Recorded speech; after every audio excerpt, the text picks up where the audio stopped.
സംഭവം താഴെ ഒരു ഗ്യാങ് ഉണ്ടല്ലോ. കുഞ്ഞിന്റെ 8th month ഫോട്ടോഷൂട്ടിൽ എടുക്കാൻ വേണ്ടിട്ട് ഞാൻ അമ്മയുടെ 2 ഷോളും കൊണ്ട് വരുമായിരുന്നു. അമ്മയുടെ ഷോൾ കാണുമ്പോ ഒരുത്തൻ അവനിക്ക് തരുന്നില്ല, അവനെ അത് പിടിച്ച് കളിച്ചു കളിക്കുന്നു. എന്റെ അമ്മയുടെ ഷോളാ, എന്റെ അമ്മയുടെ ഷോള്.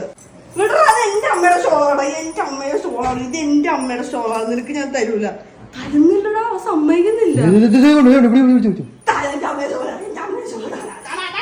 എന്താ അറിയോ, ഷോൾ എടുക്കുന്നത് എന്റെ അമ്മ പുറത്തു പോകാൻ നേരത്താണ്. അപ്പൊ ഇത് എടുക്കുമ്പോ അവന്റെ വിചാരം അപ്പ പുറത്തോട്ട് പോകാനാണെന്ന് സമ്മതിക്കൂല. ഡാ എന്റെ അമ്മയുടെ ഷോള് കാണാ, എന്തുവാണോ ഇത്?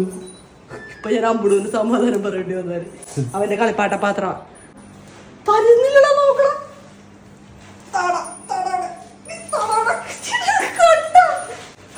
നിന്നെ പിന്നെ എടുത്തോളാം, ഇത് പറഞ്ഞുതരാം.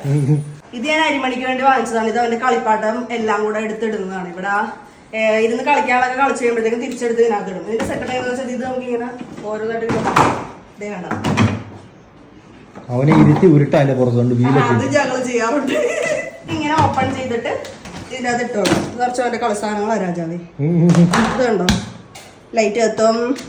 പിന്നെ ചെറുക്കന് AC-യുടെ റിമോട്ട്, ടിവിയുടെ റിമോട്ട് കൊണ്ട് എല്ലാം വേണം. അതുകൊണ്ട് അവനെ പറ്റിക്കാൻ വേണ്ടി ഒരു കളിപ്പാട്ട ടീത്തർ റിമോട്ട് ഞാൻ വാങ്ങിച്ച്.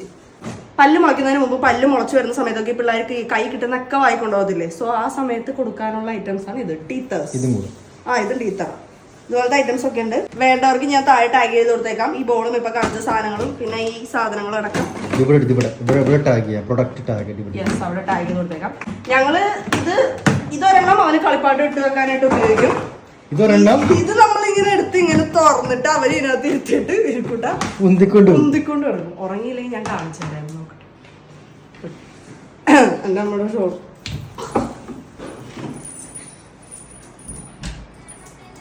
ഞാൻ ഉറങ്ങിയ ഉറങ്ങി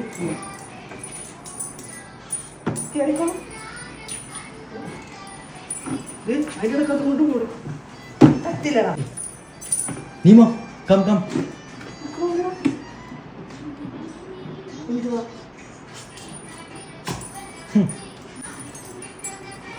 സ്പൈഡർമാനാ ഭിത്തി ചെടി കയറുന്ന മേപ്പോട്ടൊക്കെ എന്തോ